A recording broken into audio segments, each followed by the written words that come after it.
A television celebrity once had this remarkably rare guest on his program. It was this older gentleman who possessed a stunningly simple secret to being just completely radiant and happy.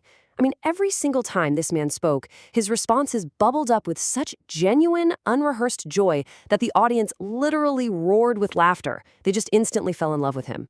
Intrigued, the celebrity finally had to ask, you must have some wonderful secret of happiness. What is it?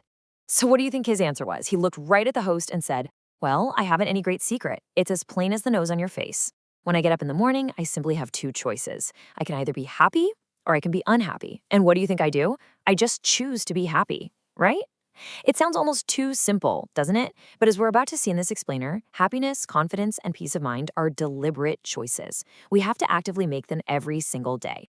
Okay, let's dive into this. Today, we're exploring the foundational principles laid out by Dr. Norman Vincent Peale in his truly groundbreaking work. And look, we aren't just talking about abstract philosophy here. We're building a highly actionable toolkit for everyday living. This is all about learning practical, direct action techniques to completely rewire how you respond to the world around you. So here is our roadmap for today. We're going to systematically build out your toolkit across 6 core areas. 1. The power of positive thinking. 2. Curing the inferiority complex. 3. Cultivating a peaceful mind. 4. Plugging your energy leaks. 5. Practical prayer and visualization. And finally, number 6, how to choose happiness. Let's jump right in. Section 1. The power of positive thinking, redefining your reality. Dr. Peale observed that all too many people are defeated by the everyday problems of life. They just go struggling through their days, feeling totally subservient to obstacles. But he realized something absolutely crucial. You only need to be defeated if you're actually willing to be. You can literally will yourself not to be defeated just by consciously controlling your thought patterns. This crucial point is beautifully summed up by the famous psychiatrist Dr. Carl Menninger. He said, "Attitudes are more important than facts." Let that sink in for a second. Any fact facing you, no matter how incredibly hopeless it might seem, is not as important as your attitude toward it. How you think about a tough fact can actually defeat you before you even lift a single finger to deal with it. But a confident thought pattern, that can modify or even overcome the fact altogether. Moving right along to Section 2, curing the inferiority complex by taking inventory of your power. Think about the heavy, heavy toll of deep self-doubt. It's honestly appalling how many highly capable people are completely hampered by feelings of inadequacy. The everyday blows of life can obscure your true power, leading you into a sort of despair that just isn't justified by reality at all. Take the story of this 52-year-old man who consulted Dr. Peale in utter despair. He claimed he had lost absolutely everything and was just way too old to start over. Well, instead of agreeing with him, Peale had him build a simple asset list. They wrote down what he actually still had: a devoted wife of 30 years, 3 supportive children, good friends, a clear conscience, solid physical health, and he was living in a land of endless opportunity. Now, what's really interesting about this breakdown is that when he looked at his actual assets, his entire mental attitude completely shifted. He realized his true powers hadn't vanished. They had just retreated behind this giant shadow of hopelessness. So to build that kind of bulletproof self-reliance, you need a daily system. I highly encourage you to literally write down these specific rules and apply them today. Whenever a negative thought concerning your abilities enters your mind, deliberately voice a positive thought out loud to cancel it out. Stop inflating your obstacles. Make a true estimate of your ability and then consciously raise it by 10%. You absolutely must build a wholesome self-respect. And that brings us to Section 3.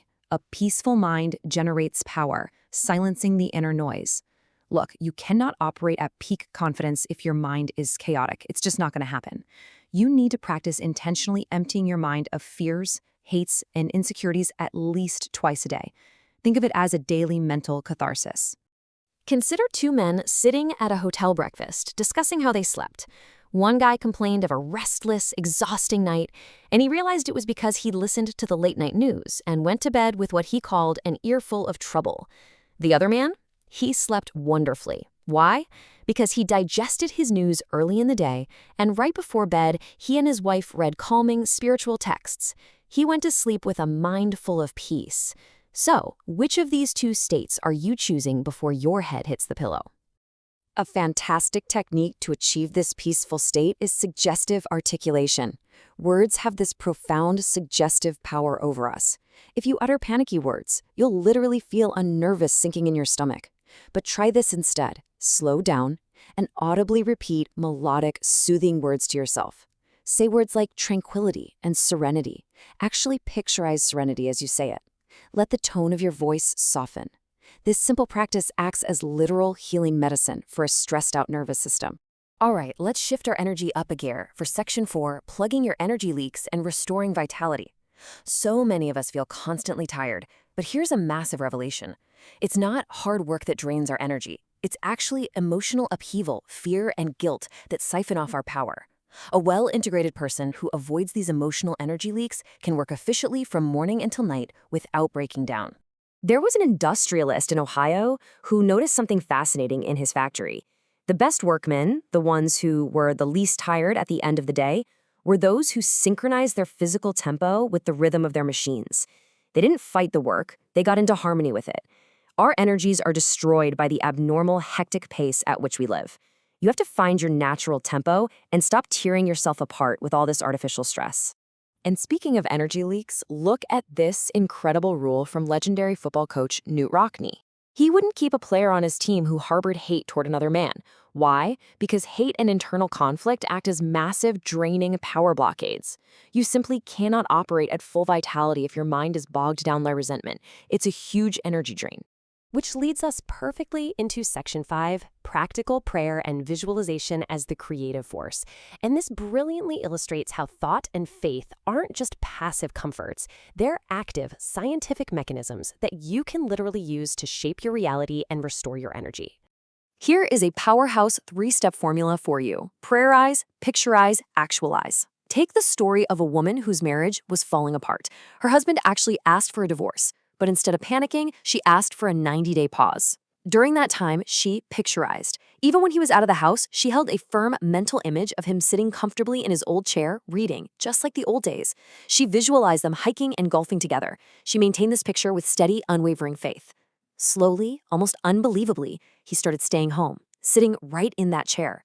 By the 90th day, he couldn't even imagine leaving her. She prayerized, she picturized, and the result actualized. Another incredible technique is what Frank Lobeck calls flash prayers. He would walk down the street, or maybe sit on a bus, and literally shoot quick prayers of goodwill at passersby. He once visualized prayers surrounding a gloomy, scowling man on a bus, and within moments, the man relaxed and started smiling. You can use this exact technique to completely change the atmosphere of any room you walk into. To really make this work for you, follow these specific rules. Think about this. The human brain contains roughly 2 billion little storage batteries. By sending out positive thoughts, by affirming your blessings instead of just constantly asking for things, and by praying even for the people you dislike, you tap into that massive internal power source. You essentially become a broadcasting station of pure, positive energy. Finally, we arrive at Section 6, How to Choose Happiness, the Daily Choice. And this brings our explainer full circle, right back to our initial premise. Happiness is absolutely not a lucky accident. It's a daily habit. It's a state we actively build through the conscious management of our attitudes, our energy, and our inner peace.